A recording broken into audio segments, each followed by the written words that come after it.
Welcome back to episode 39 here at Tech Headlines Today, where we bring you the top tech headlines in an easy listening podcast. Check out our show links in the description if you want further details on a topic that we cover. Go ahead and subscribe or follow if you're new, and let's get into it. Apple services including Music and iCloud face outages. Several Apple services, including Apple Music and iCloud storage service, Apple TV, and Apple Store, were down for thousands of users on Monday. The company's system status page showed 11 ongoing outages, including podcasts, music, and arcade. It said Apple was investigating the issue and services may be slow or unavailable. According to outage tracking website downdetector.com, more than 4,000 users reported issues with accessing Apple Music, while nearly 4,000 also reported problems with iCloud. Users also flagged issues with Find My Phone, App Store, Maps, and support. The company was responding to affected users on Twitter, but it was unclear what caused the outage. In a big turnaround, Samsung's Galaxy S22 Ultra is already a bestseller. Demand for Samsung's high-end Ultra model is back after 2 years of pandemic-related declines, according to a new report from Wave 7 Research. Samsung's Galaxy S22 Ultra was Samsung's top seller in February, and 69% of store reps surveyed say the Galaxy S22 line is selling better than the Galaxy S21 line. There's another factor in the success of the big phone. Some Note fans are buying the S22 Ultra because of its large screen, and it has a stylus. The US is still an Apple-dominated market, Wave 7 notes. Samsung's share at the three carriers in February 2022 rose to 36 to 37%. But Apple's sales share was still at 53 to 64% depending on the carrier. Bridgestone takes minority stake in May Mobility. Bridgestone has taken a minority stake in May Mobility, a Michigan-based autonomous shuttle startup, and is collaborating with Swedish autonomous freight technology startup Enzyme to develop sustainable autonomous trucking solutions. Bridgestone will help May Mobility reduce the cost of AV ownership and improve fleet safety through the integration of predictive tire wear modeling technology. The company will convert its fleet of hybrid Lexus SUVs to hybrid Toyota Sienna minivans and will use its $83 million Series C funding to help scale across the US and Japan. FTC accuses CafePress of data breach cover-up. The Federal Trade Commission is acting against e-commerce platform CafePress for allegedly failing to secure consumers' sensitive data and covering up a, quote, major breach. In a complaint filed against Residual Pumpkin Entity LLC, the former owner of CafePress, and Planet Art LLC, which bought CafePress in 2020, the FTC accused CafePress of neglecting to implement reasonable security measures to protect sensitive information stored on its network. CafePress employed careless security practices and concealed multiple breaches from consumers, said Samuel Levine, director of the FTC's Bureau of Consumer Protection. These orders dial up accountability for lax security practices, requiring redress for small businesses that were harmed, and specific controls like multi-factor authentication to better safeguard personal information. The complaint accuses CafePress of storing social security numbers in plain text and not going far enough to protect inadequately encrypted passwords belonging to the buyers and sellers who use its platform. Verizon bringing C-band to Atlanta, Denver, and Washington, D.C. in 2022. Verizon will start launching its mid-band 5G network in the, quote, major missing cities of Atlanta, Baltimore, Denver, and Washington, D.C. The C-band spectrum, held mostly by Verizon and AT&T, came in two phases. The first phase, released this year, let the carriers launch a 3.7 to 3.8 GHz in 46 partial economic areas, in which Verizon got 60 MHz and AT&T got 40 MHz.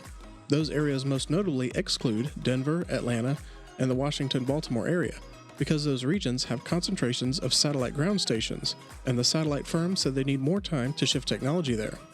They also excluded Honolulu, which is highly dependent on satellite connections. Electronic warfare system. Israel Aerospace Industries recently unveiled the Scorpius family of electronic warfare systems. Scorpius is the first electronic wave system in the world capable of simultaneously targeting multiple threats across frequencies and in different directions. The Scorpius family of electronic warfare systems uses the active electronically scanned array technology, which provides a new generation of electronic warfare capabilities. Scorpius can target multiple threats, including UAVs, ships, missiles, communication links, low probability of interception radars, and more with its multi-beam capability. According to Adi Dolberg, general manager of intelligence vision, the modern battlefield depends on the electromagnetic domain for sensing, communications, and navigation. Protecting the use of the electromagnetic domain for our forces while denying its use by the enemy have become mission critical for success in combat and for ensuring the superiority of our forces in the field. Hackers post images showing possible Microsoft breach. Lapsus, the cyber hacking group that breached NVIDIA last month, has gained access to Microsoft Azure's DevOps platform, and the company is investigating. They briefly shared a screenshot on Saturday that suggests the cyber gang gained internal access to projects relating to Microsoft Bing's search engine and the company's voice assistant, Cortana. Lapsus has since taken the screenshot down from the group's public chat room, but copies of the image show hackers gained access to an account on Microsoft's Azure DevOps, a product that helps computer programmers collaborate on coding projects together. It's unclear why Lapsus deleted the screenshot, but the post was likely a tease to build up publicity. The group has since written in its public chat group, "Deleted for now, we'll report later." Plastic-eating enzyme enables superior recycling technique. An enzyme that can break down plastic waste has been developed by researchers from Northwestern University. This enzyme could help tackle microplastic buildup in marine environments. People have discovered an enzyme, a bacteria that eats polyester to survive and converts it into monometric units, said researcher Alvera de la Cruz. But they haven't been able to use it because it breaks down at a certain temperature. Our idea was to build polymers capable of encapsulating the enzyme to protect its structure so that it can continue to function outside of living cells and in the lab at sufficiently high temperatures to be able to break down the plastic. The researchers designed a polymer that was able to protect the enzyme when heated. The polymer was synthesized using a technique called free radical polymerization, which links monomers together quickly. The team hopes that this can be used to end plastic pollution. Enterprise AR will be dominated by Apple and Magic Leap. Magic Leap, which started as a proof-of-concept prototype 12 years ago, has just unveiled a new prototype of its Magic Leap 2 headset that is said to have universal improvement in all aspects of its technology, usability, and functionality. Reviewers say that the new version of Magic Leap 2 features better battery life, higher fidelity imaging, better hand and eye tracking, and a more powerful processor. 4 years from now, it's likely that Apple will dominate AR glasses the way it currently dominates smartphones. And like smartphones, Apple's attention will focus on the consumer, with the enterprise as a relative afterthought. Apple's entry into this space will prove a mixed bag for mixed reality companies like Magic Leap. It will capture market share, but also legitimize and mainstream the larger market. Magic Leap is actually in a very good position to coexist with Apple. The reason? Magic Leap is beating Apple to market with actual augmented reality, where the user is looking at the real world through glass, rather than watching a video of the real world, as will be the case with Apple's first offering. Rent and buy options dropped from Apple TV app on Android TV. If you're trying to watch content in the Apple TV app on Google Smart TV platforms, you may notice some odd hoops you now have to jump through. Apple appears to have removed in-app purchase and rental options in an updated version of the Apple TV app, in Android TV and Google TV, Flat Panels HD reports.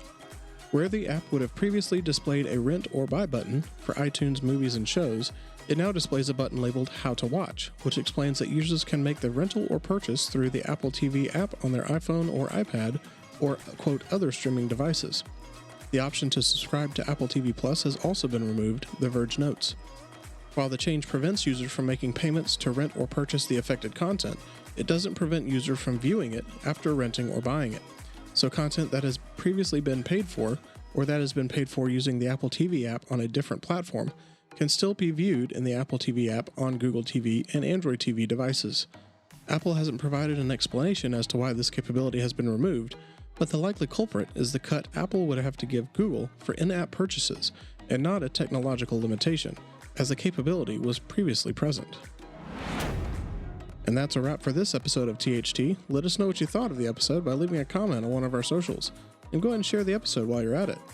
Subscribe if you're still holding out, and we'll see you tomorrow.